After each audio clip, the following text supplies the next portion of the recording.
The Three Sisters and the Ugly Prince. एक दफ़ा का जिक्र है, एक घने जंगल के बीचों बीच एक गरीब लकड़हारा अपनी बीवी और 3 बेटियों के साथ रहता था। हर रोज़ वो जंगल में जाता, लकड़ियाँ काटता और उन्हें गांव में बेच कर रोज़ी कमाता।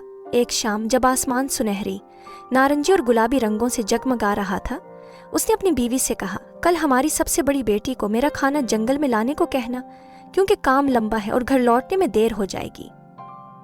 अगले दिन बड़ी बेटी ने एक छोटी सी टोकरी में रोटी, पनीर और यखनी का एक प्याला रखा और रवाना हो गई।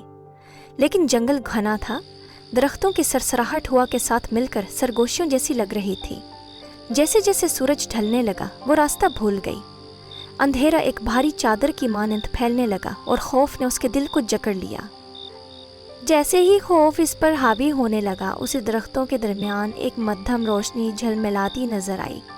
वो इस रोशनी की तरफ बढ़ी और एक वीरान झोंपड़ी पर पहुंच गई, जिसकी लकड़ी की खिड़कियां पुरानी और बोसीदा लग रही थी, जबकि चिमनी से धुएं के हल्के हल्के मुरगोले उठ रहे थे।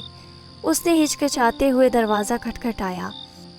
दरवाज़ा चरचराते हुए खुला और उसके सामने एक झुका हुआ बूढ़ा आदमी खड़ा था, जिसकी लंबी सफ़ेद दाढ़ी थी और आंखें तेज़ और चौकन्ना थीं। उसके पीछे एक मुर्गरी, एक मुर्गा और एक धब्बेदार गाय खड़ी थी, जिनकी आंखें मोमबत्ती की मध्यम रोशनी में चमक रही थीं। लड़की ने अदब से कहा, शाम बखैर हुजूर, मैं रास्ता भटक गई हूँ, क्या मैं रात यहाँ गुजार सकती हूँ? बूढ़ा आदमी जानवरों की तरफ मुड़ा और पूछा, क्या हम उसे अंदर आने दें? जानवरों ने सर हिलाया। तब तुम यहाँ रह सकती हो, बूढ़े ने कहा, मगर पहले तुम्हें खाने की तैयारी करनी होगी। सबसे बड़ी बेटी ने मज़ेदार खाना बनाया और बूढ़े के सामने एक भाप उड़ाती हुई प्लेट रख दी, मगर जब वो खुद खाने बैठी तो उसने उन जानवरों को नज़रअंदाज कर दिया जो भूखी नज़रों से उसे देख रहे थे।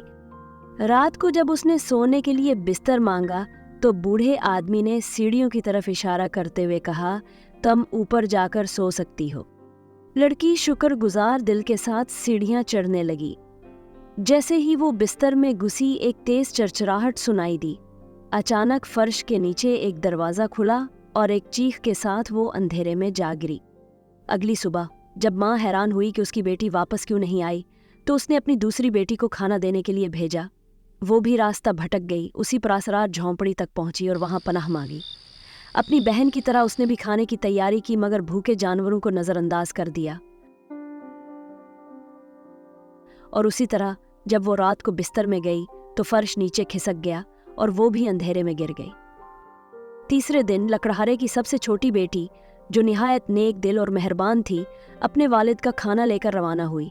जंगल के दरख्त सरगोशियां कर रहे थे, इनके साए लंबे और पुरअसरार थे, मगर वो बहादुरी से आगे बढ़ती रही। जब शाम का अंधेरा फैलने लगा तो उसे भी वही तन्हा झोंपड़ी नजर आई।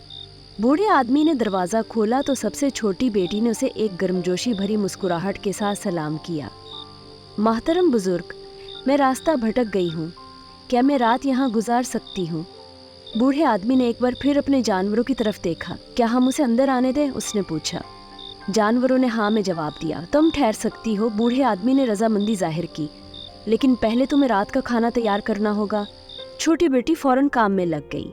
उसने खुशबूदार जड़ी बूटियां काटी, हांडी में चम्मच चलाया और रोटी सेंकी, यहाँ तक कि पूरा घर खुशबू से भर गया। जब खाना तैयार हो गया तो उसने बूढ़े आदमी के आगे खाने की प्लेट रखी, मगर बैठने से पहले इसकी नज़र मुर्ग और धब्बेदार गाय पर पड़ी, जो उम्मीद भरी नज़रों से उसे देख रहे थे।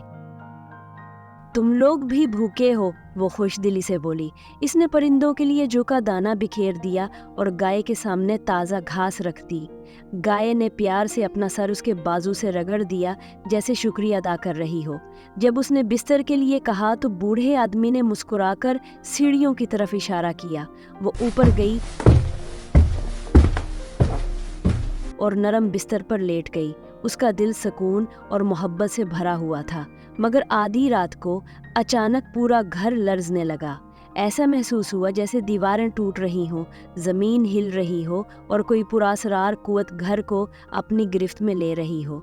उसकी आंखें हैरत से फैल गईं, लेकिन जितनी जल्दी ये तूफान आया था उतनी ही तेज़ी से ख़त्म भी हो गया। सब कुछ दोबारा खामोश हो गया। अगरचे वो हैरान थी, मगर जल्द ही उसकी पलकें बंद हो गईं और वो सुकून से नींद की वादी में चली गई। जब वो बेदार हुई, लड़की ने अपने दिल पर हाथ रखा। उसका सांस हैरत से रुक सा गया। पुरानी बोसीदा कॉटेज की दीवारें पिघल कर गायब हो चुकी थीं और उसकी जगह एक अजीम उशान महल नमूदार हो चुका था, जहां सुनहरी फानूस झलमला रहे थे, संगमरमर के फर्श चमक रहे थे और ऊंची दीवारों पर सजे रंगीन शीशे की खिड़कियां रोशनी बिखेर रही थी। जैसे ही लड़की ने हैरत से पलकें झपकाईं, उसके सामने एक खूबसूरत नौजवान शख्स खड़ा था। वो कमजोर सफेद बालों वाला बूढ़ा शख्स नहीं रहा था जिससे वो गुज़िश्ता रात मिली थी। उसकी गहरी आंखें मोहब्बत और तशक्कुर से चमक रही थीं और उसके चेहरे पर मुस्कुराहट जोशो खुशी से भरी हुई थी। वो शाहाना लिबास में मलबूस था। तुमने ये जादू तोड़ दिया है, इसने कहा। उसकी आवाज़ जज्बात से लबरेज और दिलकश थी। जालिम परी ने मुझ पर एक खौफनाक जादू कर दिया था, जिसकी वजह से मुझे एक तन्हा झोंपड़ी में बूढ़े आदमी की सूरत में कैद कर दिया गया था। मैं तब तक आज़ाद नहीं हो सकता था जब तक कि एक नेक दिल औरत ना आती जो न सिर्फ इंसानों बल्कि जानवरों पर भी मेहरबानी करती। तुम्हारी रहमदिली और शफकत ने मुझे उस कैद से आज़ाद कर दिया। शहजादे ने 2 दरबारियों को बुलाया जिनकी आंखों में खुशी और तशक्कुर झलक रहा था। वो दोनों मियाँ बीवी थे और बताया कि ये वो मुर्गी मुर्गा थे। खूबसूरत औरत के सुनहरी बाल लहरा रहे थे और वो सुनहरी लिबास में मलबूस थी, और आदमी ने पंखों वाली टोपी पहन रखी थी। फिर शहजादे ने अपने वजीर को बुलाया जो एक मेहरबान चेहरे वाला खिदमतगार था और बताया कि ये वही गाय है जिसको तुमने चारा दिया था। हम वो जादू के मारे जानवर थे जो एक मनहूस लानत के जेरे असर थे, मगर तुमने हम पर वो मेहरबानी की जो कोई और ना करता, इसीलिए हम दोबारा अपनी असल शक्ल में लूट आए हैं, एक बावकार खातून ने झुककर कहा। नौजवान लड़की ने हैरत और जज्बात से लबरेज होकर अपने सीने पर हाथ रख लिया। जो जादू फिजा में लहरा रहा था अब थम चुका था। तभी शहजादा आगे बढ़ा। उसकी नजरों में बिला का वकार और नरमी थी। आओ, उसने धीरे से कहा, तुमने हमें बचा लिया और मैं चाहता हूँ कि तुम हमेशा मेरे साथ रहो। इसके हुक्म पर तेज रफ्तार पैगाम रसां घोड़ों पर सवार होकर पूरे मुल्क में जा पहुंचे और लड़की के वालिदैन को महल में बुलाया। जब वो पहुंचे तो हैरत से गूंग रह गए। उनकी बेटी जो कल तक सादा लिबास में थी, आज शाही लिबास में मलबूस शहजादे के साथ खड़ी थी। शहजादा उनके सामने झुक गया, दिल में बेहद इज्जत और अकीदत लिए। आपकी बेटी ने मुझे एक न खत्म होने वाले दुख से निजात दी है, उसने संजीदगी से कहा। अगर आपकी इजाजत हो तो मैं इसका हाथ मांगना चाहता हूँ। लकड़हारा और उसकी बीवी, जिनकी आंखों में खुशी के आंसू झलमलाने लगे, अपनी बेटी को गले लगाकर रजामंद हो गए, मगर इंसाफ अभी मुकम्मल न हुआ था। शहजादे ने अपने शाही मुहाफिजों की तरफ देखा और मजबूत लहजे में कहा, खुद गर्ज बहनों को वो सबक सिखाना होगा जो उन्होंने कभी न सीखा। चुनाचे बड़ी और दरमियानी बहनों को एक घने जंगल में भेज दिया गया, जहां उन्हें एक कोयला की कान में लगा दिया गया। वहां वो इस वक्त तक सख्तियों में रहेंगी जब तक कि उनके दिलों में नरमी और आजिज़ी न आ जाए, न सिर्फ इंसानों के लिए बल्कि हर जानदार के लिए। जब उनके दिल बदल जाएंगे तभी उन्हें वापसी की इजाजत मिलेगी। और जहां तक सबसे छोटी बहन का ताल्लुक था, वो शाही रेशमी लिबास में मलबूस की गई और महल की शहजादी करार पाई। शादी का जश्न इतना शानदार था कि कई दिनों तक जश्न जारी रहा।